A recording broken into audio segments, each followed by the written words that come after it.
성령님 임해달라고 우리가 요청하기 전에 하나님은 이 자리에 임한 줄 믿습니다. 첫째 날 말씀을 통해서 예배가 살아야 된다고 느헤미야를 통해 우리가 깨달았습니다. 그리고 우리의 예배가 살고 나면 하나님이 신경 쓰이는 경외가 일어난다고 했습니다. 자꾸 눈치가 봐지는데 그 눈치는 불편하고 나쁜 눈치가 아니라 우리를 살게 하는 눈치예요. 근데 하나님 눈치만 보고 사는 것이 아니라 이 땅에 사명이 있기 때문에 신경 쓰이는 사람들, 사역들, 많은 사명들을 감당할 수 있도록 하나님이 자꾸 마음의 감동과 감화, 신경을 쓰이게 한다고 했습니다. 여러분, 성령님이 그렇게 하실 줄 믿습니다.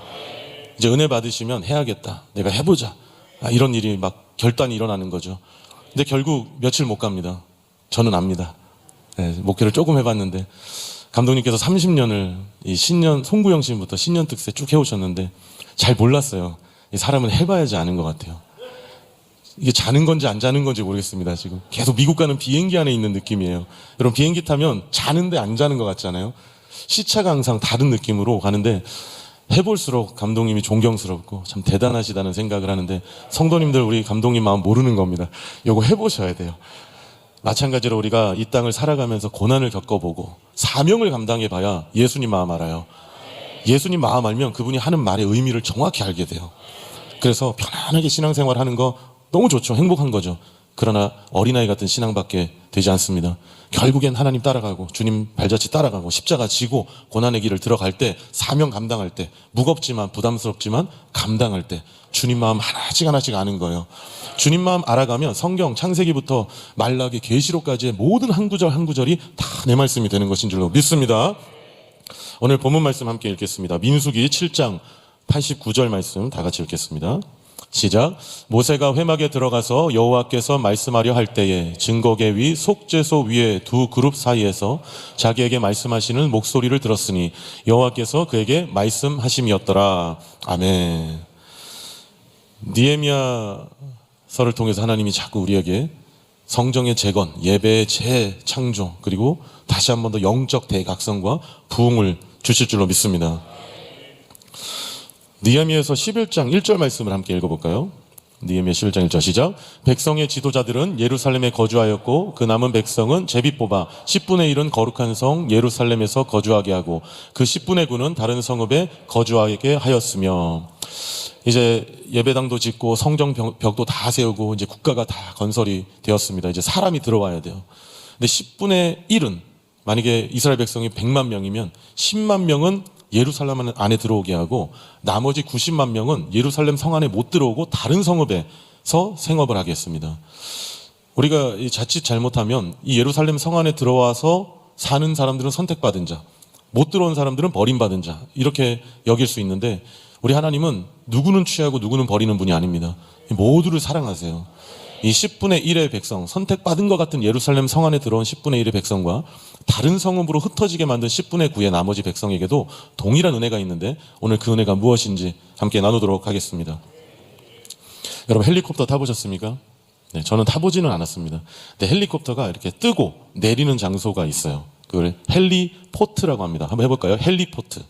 네, 헬리콥터의 헬리와 포트, 어떤 장소를 뜻하죠. 그래서 저렇게 H자로 써있는 장소에 헬리콥터가 착륙을 해요. 이게 헬리포트 영어로 되어 있지만 착륙지, 착륙장입니다. 무언가가 떴다가 아무데나 내려올 수 없고 착륙지에 내려와야 되는 거예요. 헬리포트에. 비행기로 따지면 활주로죠. 딱 해외를 나갔다가 그 비행기가 백석동 아무데나 내리는 것이 아니라 정확하게 그 활주로 착륙지에 내려야 됩니다. 우리 하나님께서도 이 느헤미야 시대 때 역사를 하시고 또한 수천 년이 지난 지금도 아무 곳에나 다 오실 수 있지만 하나님의 뜻과 영광이 나타나기 위해서 그 착륙지가 있는데 바로 교회입니다. 여러분들의 마음 아닙니다. 여러분들 안에 내려와야 되는 거예요. 성령님께서 우리에게 성령 주시는 이유는 하나님의 임재가 착륙할 수 있는 헬리포트를 만들고 계신 거예요. 이제 그게 임재가 있으면 그 다음부터는 이전에 내가 은혜 받기 전에 지쳐서 쓰러지기 전에는 안 되던 일들이 되기 시작합니다. 이해 안 되던 게 이해는 안 될 수 있지만 믿어지기 시작하는 거예요. 안 되던 용서가, 안 되던 사역이, 안 되던 내 마음의 모든 것들이 되어지기 시작할 때, 근데 자꾸 이 생각이 들어요. 이게 왜 되지? 이게 되네? 되네 하면서 내가 한 게 아니라 하나님이 하신 거라는 걸 증명하게 되는 것이죠. 그런데 구약에서 하나님의 이 내주하심 임재와 신약에서가 다릅니다. 구약에서는 따라합시다. 임재. 구약은 임재라는 표현 많습니다. 근데 신약에서는 내주. 네. 노아에게 방주를 지어라. 창세기 6장 14절에 이렇게 임재하셨어요. 어느 날 한 시간에 아브라함에게 본토 친척 아비집을 떠나 내가 내게 지시할 땅으로 가라. 이렇게 임재하셨어요. 여호와의 영이 다윗에게 크게 임하였느라 임재하셨어요. 이 임재는 단회성이자 일회성입니다. 가만히 계시다가 어느 날 부르세요. 그래서 어떻게 인식이 되냐면 떠나셨다가 돌아오시는 것 같아요. 침묵하셨다가 아무것도 안 하시다가 일하시는 것처럼 느껴집니다. 그래서 구약의 모든 백성들은 하나님을 이렇게 인식했어요. 내가 기다리면 어느 날 오시겠지. 간절히 사모하면 오시겠지. 근데 오셨는데 함께 하실 줄 알았는데 그 다음부터 말씀도 없으시고 가만히 내버려 두시는, 마치 버림받은 것 같은 느낌을, 이 어린아이 같은 마음을 가지게 되는 게 구약의 신학이에요. 그리고 신앙이에요. 여러분, 우리의 신앙이 여기에 머물면 안 됩니다. 그런데 신약은 내주하셨어요. 로마서 8장 11절에 보면 성령이 너희 안에 거하시면, 내주죠. 거하시는 거예요. 머무시는 거예요. 디모데후서 1장 14절 성령이 우리 안에 거하시면 머무시는 거예요. 임재와 내주는 차원이 다릅니다. 여러분, 단회성의 임재도 역사이고 필요합니다. 우리가 기도할 때 보면 기도 하나도 안 하시다가 딱 어려움이 오면 간절히 기도하는 걸 우스갯소리로 무슨 기도를 하냐면 낙하산 기도라 그래요. 한 번 팍 펴는 거예요. 죽을 것 같을 때 한 번 탁 피는 거. 그 다음부터 못 펴요. 또 피고 나면 쓸 수가 없어요. 근데 저는 이거 비판하면 안 된다고 생각합니다. 이 낙하산 기도도 필요해요. 신앙은 수준이 있거든요. 단계가 있단 말이에요. 어떻게 어린아이에게 뛰라고 하겠습니까? 하나님도 그렇게 요구하지 않으세요. 여러분, 이번에 이 낙하산 기도 하시기 바랍니다. 하나님, 염치 없어서 제가 어떻게, 그런 염치 없어야 돼요. 아버지 앞에서는 염치 없어야 돼요. 그냥 얼굴에 철면 깔고 나와서 내 아빠니까, 내 아버지니까 그냥 다 요구하셔도 돼요. 어제까지 그냥 방탕하게 살아오셨어도 상관없다는 거예요. 그래서 우리가 이 땅에서 부모 되보게 하신 것 같아요. 자식 나보면 아버지 엄마 마음 다 알잖아요. 여러분, 오늘 부끄러워하지 마시고 염치 있어 하지 마시고 하나님께 그냥 다 요구하시기 바랍니다. 그래, 하나님 저 염치 없어요. 그냥 응답해 주세요. 그냥 들어주세요. 하나님 저 아들이고 딸인데 어쩌실 거예요 하면서 단회성 기도, 이 낙하산 기도하면 응답하실 줄 믿습니다. 근데 이제 여기만 머물면 안 돼요. 이게 맞다고 해도 여기만 머물면 교회 안에서만 기도하고 속회 때만 거룩하게 행동을 하는 거죠. 결국에 신앙생활은 어디서 해야 된다 말씀드렸죠? 여러분의 사회, 생활에서, 세상에서 신앙인의 생활을 잘 하셔야 돼요. 이 구약의 신학을 가지고 있으면, 신앙을 가지고 있으면, 임재의 신앙만 가지고 있으면 사실 사단이 속입니다. 자꾸 속여요. 억울해지고 하나님이 참 서운해지는 거예요. 왜 이러실까? 그러나 거기에 속지 마세요. 절대로 여러분 넘어지지 마세요. 성령님은 역사하고 계십니다. 때로는 그렇게 속고 있을 때조차도, 우리가 어리석게도 속고 있을 때조차도 하나님은 여러분과 영원히 함께 하십니다. 보호하시고 지키시고 함께 하시고 치유하고 계시는 줄 믿습니다. 법궤가 있어요. 여러분, 법궤 아시죠? 법궤를 보면 모세가 시내산에 가서 40일 밤낮을 금식하며 기도합니다. 그랬더니 하나님께서 돌판에다가 십계명을, 최초의 말씀을 새겨주세요. 근데 십계명 돌판이 굉장히 큰 돌판이었어요. 들고 다닐 수가 없어서 어디에 보관하고 여러 명이 함께 들게 했는데 바로 그것을 법궤라고 합니다. 저 법궤 안에 십계명 돌판을 넣어놓은 거예요. 그런데 저 법궤가 어떻게 생겼냐면 상자가 있죠. 거기 안에 십계명을 넣고 뚜껑을 덮은 뒤에 그 뚜껑 위에 천사 두 개가 보이시죠? 천사의 상이, 그걸 따라합시다. 그룹이라 그래요. 저 천사를.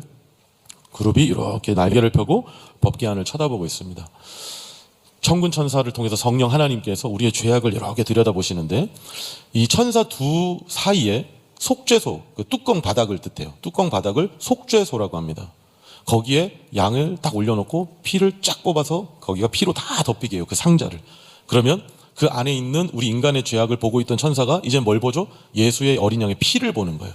그럼 죄인이 안 보이고 예수만 보이시는 거죠. 우리 하나님은 자기의 독생자 아들 예수를 이 땅에 보내주셔서 죽이셨기 때문에 아들을 보는 순간, 대속죄물로 바쳐진 아들을 보는 순간 우리 모든 사람들의 죄는 보이지 않게 되시는 거예요. 본인이 일부러 그렇게 의도하시고 역사하신 거예요. 그런데 오늘 본문 말씀, 아까 읽었던 민수기 7장 89절을 보면 이런 내용이 있는 것입니다. 모세가 회막에 들어가서 여호와께 말하려고 할 때에 하나님 앞에 찾아간 거죠. 하나님하고 자기가 원하는 걸 말하려고 하는 그때에 이 증거궤가 법궤거든요. 이 법궤 위, 아까 두 천사 사이, 그룹 사이를 속죄소라고 말씀드렸죠. 그 속죄소 그룹 사이에 하나님께서 말씀하시는 목소리를 들었다 그랬어요. 그러니까 구약 이 시대 때는 어디에 하나님의 말씀이 임했냐면, 헬리포트가 어디였냐면 바로 법궤 위 속죄소였습니다. 그래서 이 법궤 위 속죄소 앞에 서지 않는 이상 하나님의 음성을 듣기가 어려웠어요. 헬리포트가 바로 그 법궤 위였어요. 착륙지가 거기였다는 거죠. 그런데 자꾸 이렇게만 임재가 되니까 제사장들은 듣는데 나머지 백성들이 들을 수 없는 거죠. 분명히 예언도 하고 선포도 했지만 여러분 그렇더라고요. 제가 말씀을 전해보니까 제가 말씀을 하나하나 읽으면서 기도하면서 받으면 제가 먼저 은혜가 돼요. 근데 전달을 하면 그 감흥이나 감동이 반으로 줄어요. 그래서 설교를 듣고 예배를 드리시는 이유는 끊임없이 은혜 받기 위함인데, 결국에는 어린아이가 엄마의 젖을 떼고 스스로 숟가락을 들어 밥을 먹을 수 있어야 됩니다. 은혜 받으면 말씀 읽고 싶어져요. 설교를 통해서 감동이 되면 기도하고 싶어져요. 그리고 나면 그 다음부터는 어떻게 해야 되냐? 여러분들과 하나님이 다이렉트로 만나셔야 돼요. 직접 들으셔야 돼요. 그래서 사명자들은 직접 하나님이 말씀하세요. 리더들에겐 직접 말씀하세요. 우리 장로님들, 우리 교구장님들, 목장님들, 교사분들, 이 리더들은 그 사명을 감당하기 위해서 하나님의 말씀이 필요하기 때문에 그냥 들어요. 근데 여러분 해보셔서 아시겠지만 내 속도원들 내 마음 같지 않잖아요. 리더인 내가 아이들을 가르칠 때 내 마음 같지 않잖아요. 그 이유가 뭐냐면 하나님이 임재하셔야 되는데 그것이 전달이 되면 조금은 약해진다는 거죠. 하나님도 이스라엘 백성을 계속 훈련시키시는데 직접 만나주시지 못하니까 계속 하나님을 원망하고 죄를 짓고 돌아서고 다시 돌아오고 돌아서고 돌아오는 게 수백 년 동안 수천 년 동안 반복이 되는 거예요. 그래서 하나님께서 안 되겠다 하시고 이제 다른 방법을, 계획하셨던 방법을 사용하십니다. 바로 하나님이 직접 우리 안에 임재하시는 거예요. BC 586년에 이 느부갓네살 왕이 바벨론의 왕이었어요. BC 586년에 이 느부갓네살 왕이 예루살렘을 침공합니다. 그리고 완전히 파괴합니다. 근데 그때 법궤가 사라져요.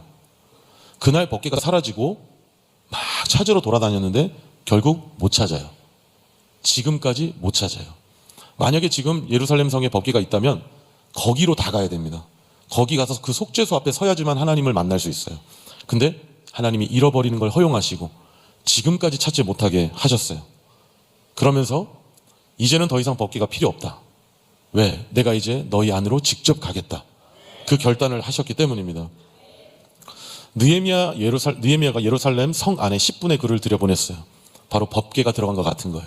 이분들은 선택받았다고 생각하고 나머지 10분의 9도 우리는 버림받았고 저들만 성전 안에 들어갈 수 있다고 생각했겠지만 그렇지 않습니다. 법궤는 이제 필요 없고 나머지 세상으로 나아가는 우리 성도님들 심령 속에 직접 들어오시는 거예요. 성전에 꼭 나와야지만 성령의 임재가 있는 것이 아닙니다. 성령의 임재는 여러분 가정 안에, 여러분 직장 안에, 여러분 사업장 안에, 여러분이 가는 모든 곳, 모든 장소, 모든 시간 안에 있습니다. 그래서 이렇게 따라해 봅시다. 성령님, 내주하시옵소서.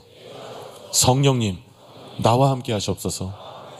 성령님, 가시죠. 여러분, 성령의 뜨거운 임재는 어디 있어야 되냐? 지하 주방에 있어야 돼요. 우리 주방 봉사하시는 분들 시작하기 전에 성령의 임재가 있어야 돼요. 예배 때만 임재가 있고 밥 하는데 뭐 임재가 필요한가? 국 끓이는데 임재 아닙니다. 거기에 임재가 있어야 돼요. 왜냐하면 하나님이 사랑하는 성도가 하는 사역이기 때문에요.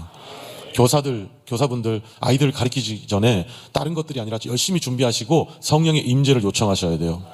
주차 봉사하시고 음향 봉사하시고 방송 봉사하시고 카메라 하시고 수많은 사역들을 감당하시죠. 그 사명 가운데 성령의 임재가 있어야 될 줄로 믿습니다. 예레미야 3장 16절 말씀을 다 함께 읽겠습니다. 나 여호와가 말하노라. 너희가 이 땅에서 번성하여 많아질 때에 사람이 여호와의 궤를 다시는 말하지 아니할 것이요 생각지 아니할 것이요 기억지 아니할 것이요 찾지 아니할 것이요 만들지 아니할 것이며, 정확히 예레미야 3장 16절 말씀을 통해서 선포하셨어요. 이제 법궤 필요 없다. 만들지도 않을 거고 찾을 필요도 없다라고 말씀하시는 거예요. 히브리서 8장 10절 말씀 읽겠습니다. 또 주께서 가라사대 그날 이후에 내가 이스라엘 집으로 세울 언약이 이것이니 내 법을 너희 생각에 두고 너희 마음에 이것을 기록하리라. 나는 저희의 하나님이 되고 저희는 내게 백성이 되리라. 아멘.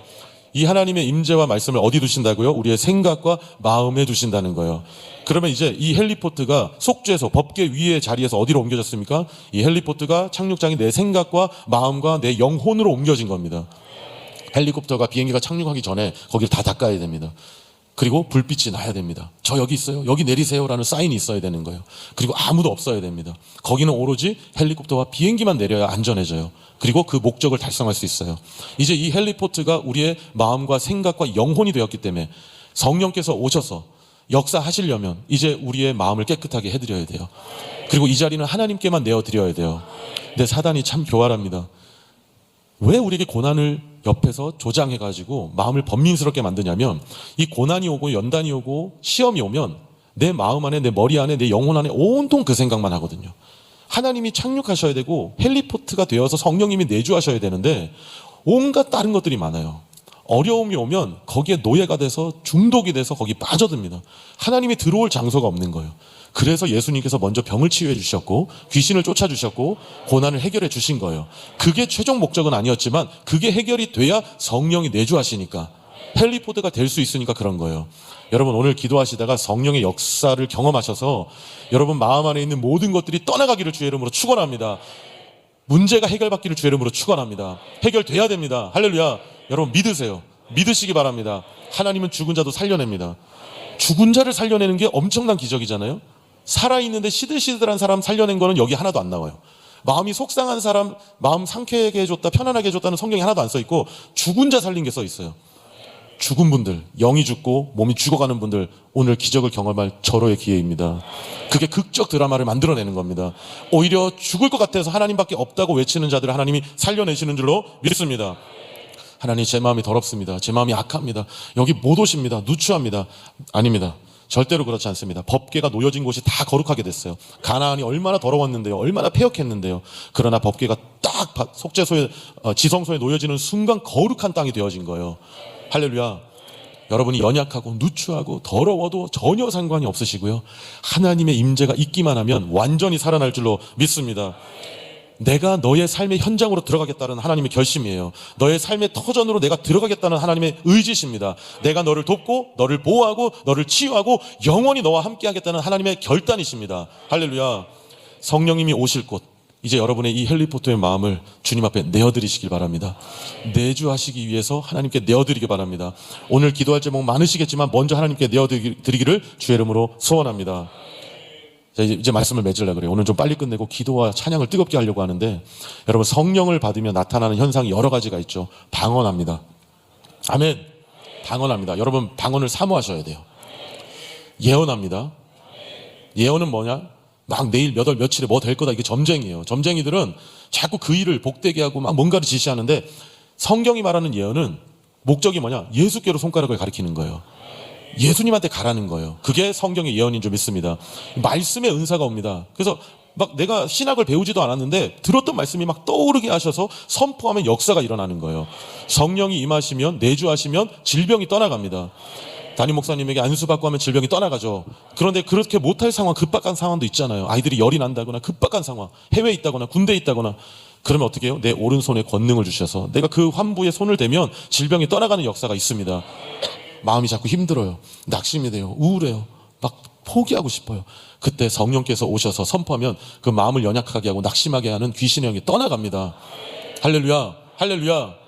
여러분 잠깐만 눈을 감아보시기 바랍니다. 그리고 제가 하나하나 말씀드리면 손을 들어보세요. 방언 못 받으신 분들 손을 들어주세요. 통변을 못 하시는 분들 손을 들어주세요. 그대로 들고 계세요. 다. 질병 치유하지 못하시는 분들 손 들어주세요. 예언하지 못하는 분들 손 들어주세요. 귀신을 쫓아내지 못하는 분들 손 들어주세요. 내리시고 눈을 뜨세요. 다 손 드셨어요. 나만 방언 못하는 게 아닙니다. 나만 은사 못 받은 게 아니라 우리가 다 받아야 되는데 하나씩은 가지고 있지만 하나님이 다 사모하라고 하셨어요. 은사 받아야 우리 교회가 됩니다. 사람의 재능과 열심으로는 한계가 있고 반드시 갈등이 생기게 되어져 있는데, 성령의 은사를 받아서 주체되지 않는 그 벅참을 통해 사역을 하면 됩니다. 우리 하늘주왕교회가 어떻게 여기까지 왔습니까? 하나님의 성령의 임재가 성황동에 임했어요. 담임 목사님에게 임하셨어요. 그 불이 장로님들에게 번졌어요. 장로님들이 가정에 갔더니 아내와 자녀들이 불을 받는 거예요. 그리고 직분자들이 불을 받는 거예요. 그 불을 갑절로 받아야 될 줄 믿습니다. 우리 시간 두 손을 높이 들고 이렇게 한번 간절히 외쳐봅시다. 주여, 성령의 은혜를 갑절로 10배로 100배로 1000배로 다음 세대에 부어 주시옵소서. 주시옵소서. 주시옵소서. 할렐루야. 주실 하나님께 영광의 박수 올려드리겠습니다. 여러분, 이제 우리 하늘중앙교회 영적으로 먼저 부흥할 줄 믿습니다. 영적으로 부흥할 줄 믿습니다. 사단은 기가 막히게 알아요. 그래서 와서 유혹하고 사단이 역사하기 시작합니다. 그러나 절대 겁낼 것이 없는 것이 하나님께서 이미 승리하신 줄로 믿습니다. 여러분, 오늘 이 찬양하고 주님 앞에 기도할 때 그냥 하나님께 여러분을 내어드리세요. 마태복음 22장 37절에 이런 내용이 나옵니다. 예수께서 가라사대 내 마음을 다하고 목숨을 다하고 뜻을 다하여 주 너의 하나님을 사랑하라 하셨으니. 왜 주님이 우리한테 마음을 달라고 하실까요? 왜 사랑해 달라고 하실까요? 사랑이 고파서요? 그렇지 않습니다. 그 마음이 내가 너를 만날 곳이다. 그래서 마음을 달라는 거예요. 여러분, 성령이 임하시기 전에 반드시 회개가 일어나는데 잘못했다는 것이 아니라 이미 용서받은 걸 발견하시게 될 거예요. 주님을 만나시기 바랍니다. 우리 시간 다 함께 일어나셔서 먼저 우리의 마음을 주님 앞에 내어드리며 찬양합시다.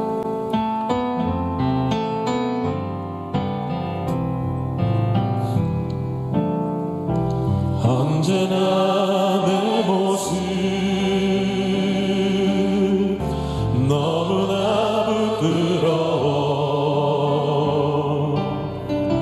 무릎으로 주님께 기도로 가오니 나 홀로 서 있는